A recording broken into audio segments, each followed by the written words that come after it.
Hi everyone, this is Jim Puggyamsis with the Pro on the Go. Today's topic is power of networking in the 21st century.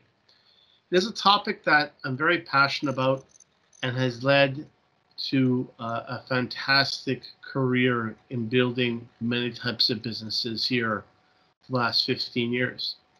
So what I'm going to do is I'm going to talk about networking, but I'd also like to add a few things. Is that I'll be talking a lot about the topics that I've shared. I have a lot of content online, YouTube videos, etc. I will do my best to add these videos at the end of this podcast. I will also mention them throughout the podcast for you to, you can go to YouTube and type my name in with the topic to see these videos. So with that, let's get started. So networking, we all do it all day from the time we were 3 years old in junior kindergarten to adults. But what I figured out long ago was that some of us, like yours truly, sort of did it naturally. It was just part of who I was.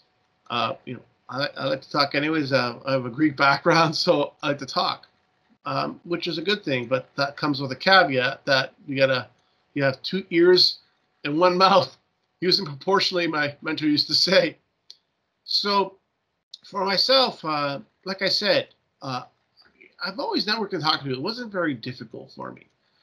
But the challenge started many years later, when in 2003, I met two great mentors, and they were both impressed with the ability that I was able to not just network, but talk to people at events and all sorts of areas with great effect, be very effective at it. Yes, was I amazing at it? I was okay, but I definitely needed some work. It wasn't until years later when I finally started to use my networking, it became very evident that I had to really adapt a little bit. So this all started when I wrote a couple of articles in the Trump Public Library in 2008. One was on networking, mentorship, and marketing promoting yourself. All these three articles, by the way, I got paid for them, very important, led to strategic success. So let me explain. So part of what I realized is that, I typed out about networking and it had this three letters, PAR, the PAR strategy.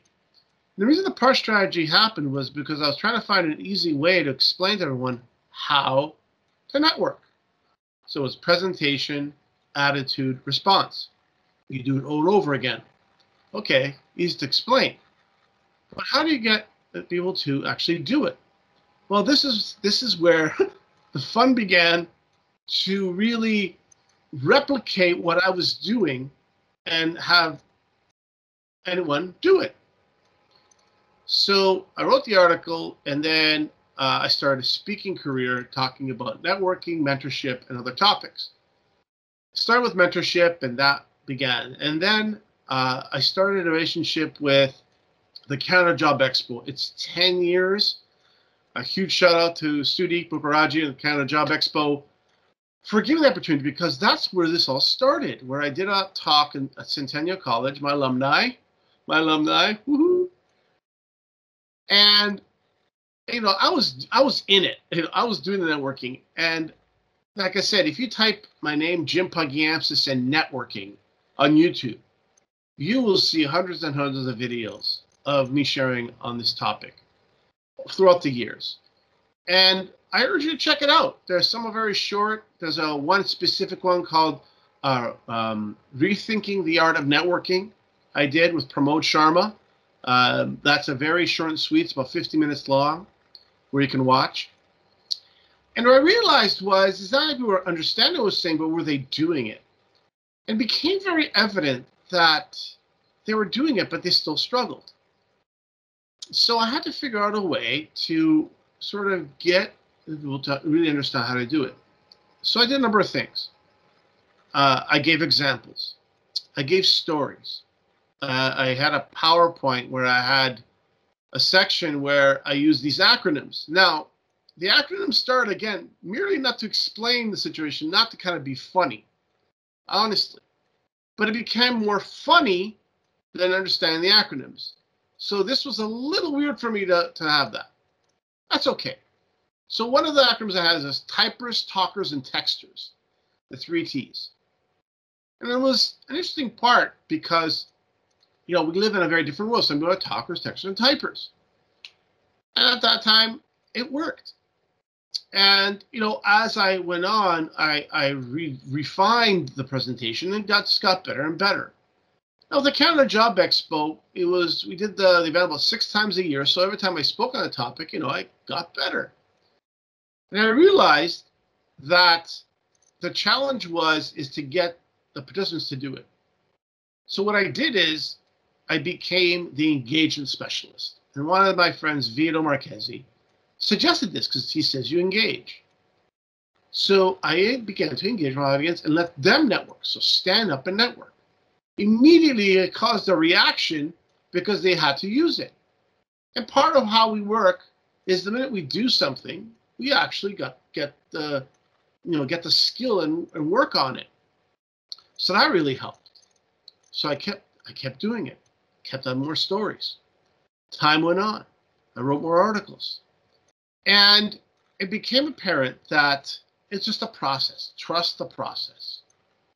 And I've taught the process not just to adults, to young entrepreneurs, and even people who are, executives who want to get better at it. It was just so simple. I thought. And it is simple, but again, it takes time to do over and over again. So let's do a little abbreviation. So presentation. At the time of doing this video, we're in 2021, we're in April, and yes, networking may not be the ideal thing to do. But let me explain. That doesn't stop you from networking, okay? It doesn't. Here it is that people have their business cards, people have their phones, you don't have to touch their phone, you can do that. So I continue networking. It just kind of shifted a little bit for the time being.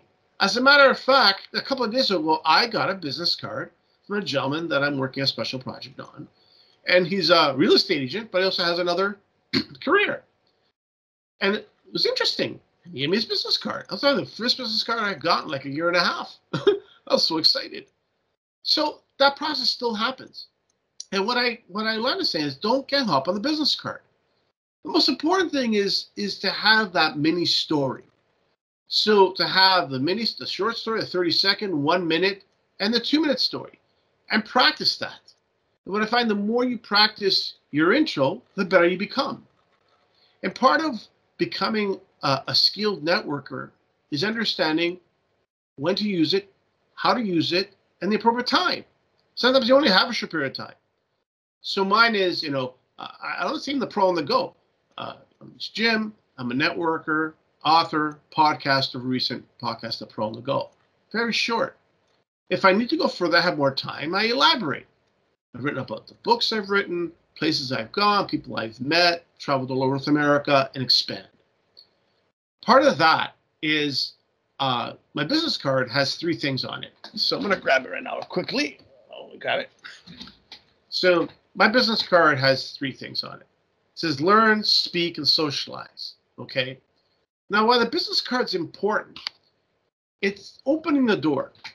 And part of what I'm going to tell you now is something that's very hard for me to tell you, is don't give you away your business card that easily. So here, let me explain. So you present yourself, you're talking, you're hitting it off. But maybe the individual really doesn't seem too interested, but maybe they're not forthcoming. That's okay. Part of the beginning for me is I had to get that business card away. But that's not the case. I'll explain here in a few minutes. Present yourself. We all present ourselves in a professional manner, depending where you are. If you're at work, obviously you're dressed in the work environment. But always it's how you present it, how you're expressing. And what I found is I have no issue attracting people to what I do. I can tell you stories where I was with my friend Randy Ramadan in a pool swimming, and there was a guy with his ears so big, listen to what we're doing, because we're just talking shop. And next thing you know, this guy's, successful entrepreneur, owns a financial services company, and wants to write a book and so forth. you know where it's going to happen. And that's great. I like to get surprised sometimes when I'm networking. Even on the subway, on my way to a special project now, there's a guy reading a Toronto Sun, very stylish individual, and he puts the newspaper down to his side. I said, can I have the paper? I said, is there anything interesting in there? And he says, oh, a few articles. I go, well, distinguish yourself. I'm surprised you're reading that paper. And he starts laughing. Oh, there's some good articles. He gave me the paper. I didn't give him my business card, but it was that small connection. And there actually were a couple of interesting articles in that paper when I read it later on. Again, a small interaction. So presentation is important, and that's why be prepared anywhere you go. The second is attitude. Now, this one I'm not going to be able to teach you, but I'm going to give you some resources. A gentleman named Robert Rohm teaches a DISC method, D-I-S-C. D is dominant. D is like someone in the military. I, someone inspirational, like an actor. S, someone supportive, like a nurse. And C, someone concise, say, like an accountant. We all have a primary personality, but we have others that we blend into. And that's why this is such a powerful thing. Again, Robert Rohm, DISC, put it on YouTube, you'll find it. R is where the real magic happens, is the response. It's how you respond. And this is where people get tripped up sometimes. Where they feel they got to answer the question. Like, in their court or under oath, they got to answer the question. I disagree. You don't have to answer the question. I know it sounds a little weird to hear, but you don't. The thing is, you're still in control of the conversation. And you don't have to answer. You can deflect it if you don't feel. A couple of weeks ago, someone asked me a question, all these questions, and I deflected the questions. Because, first of all, it wasn't the person's business. Second of all, I didn't want to divulge information.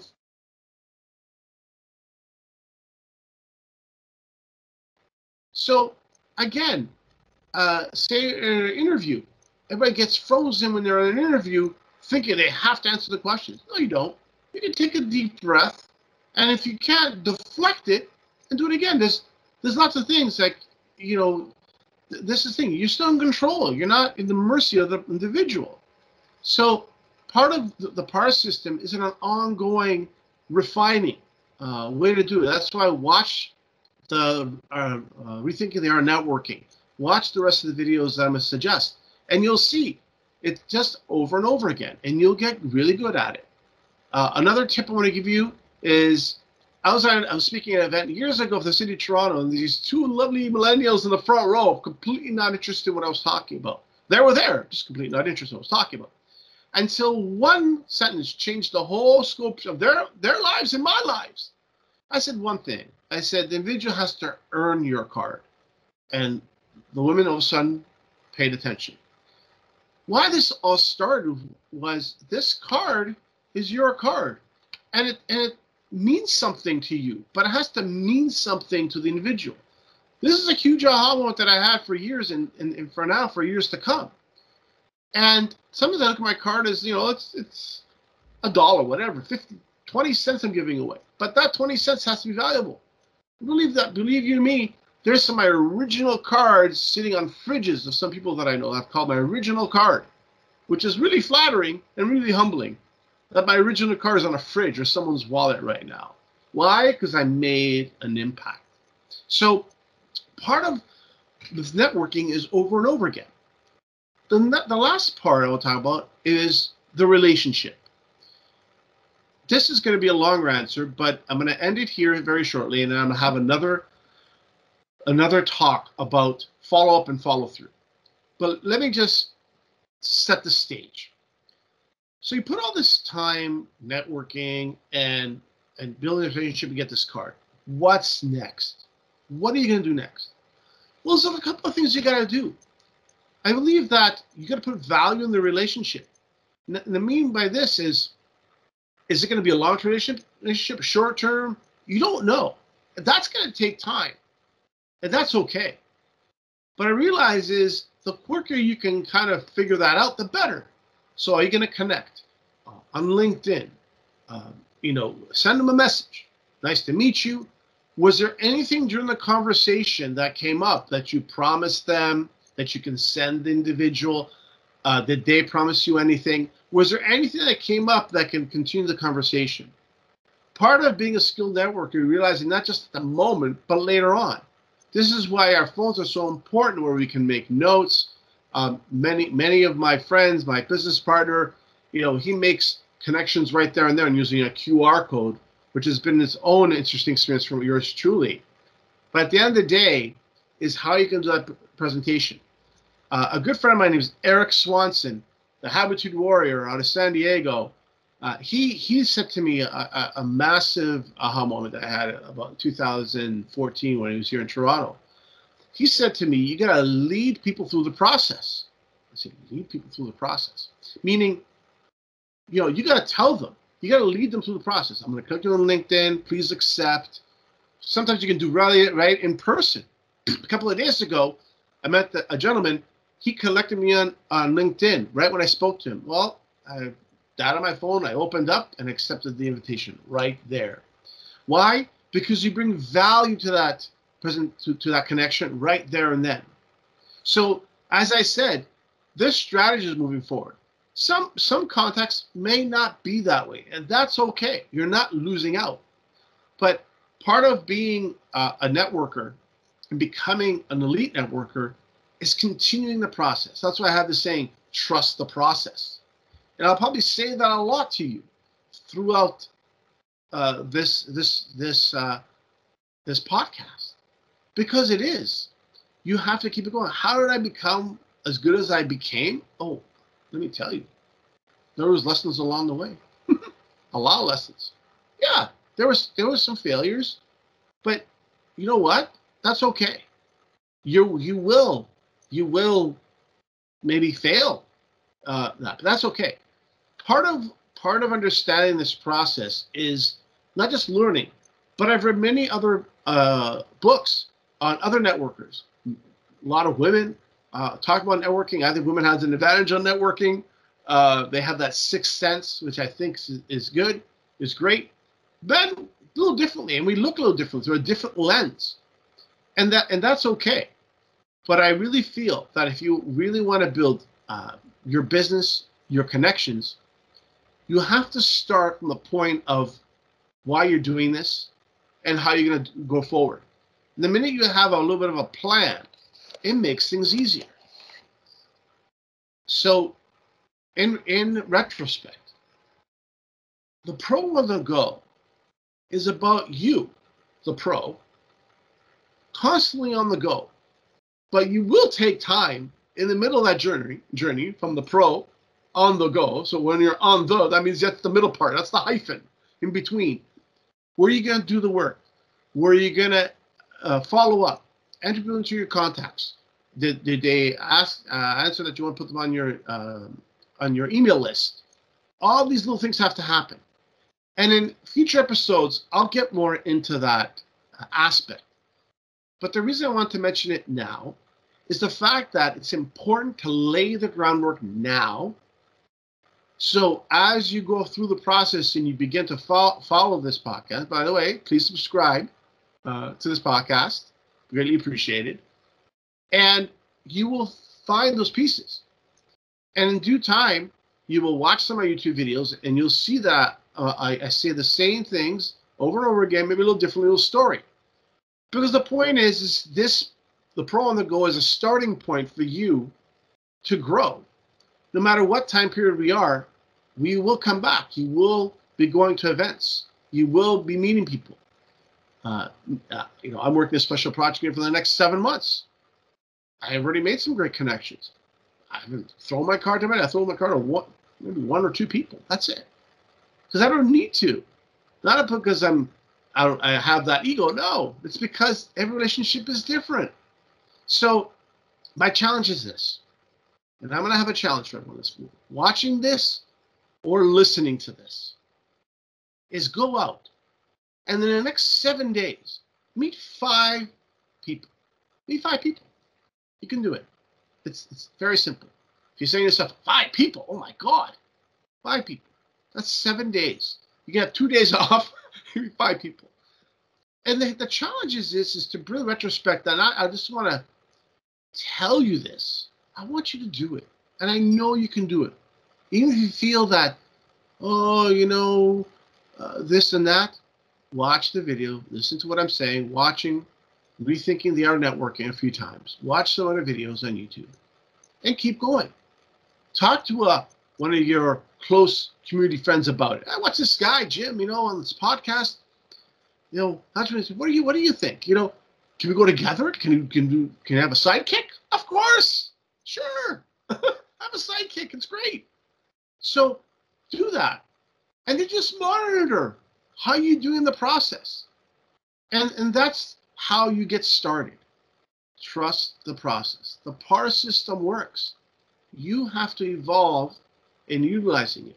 P-A-R, PAR, over and over again. There's other functions of the system. There's follow through, and there's other aspects. I'll be covering them in the very near future. So, learn, speak, socialize, leads to monetize. And you can do it. So this is Jim Pugiamsis for the Pro on the Go. Take care, everyone.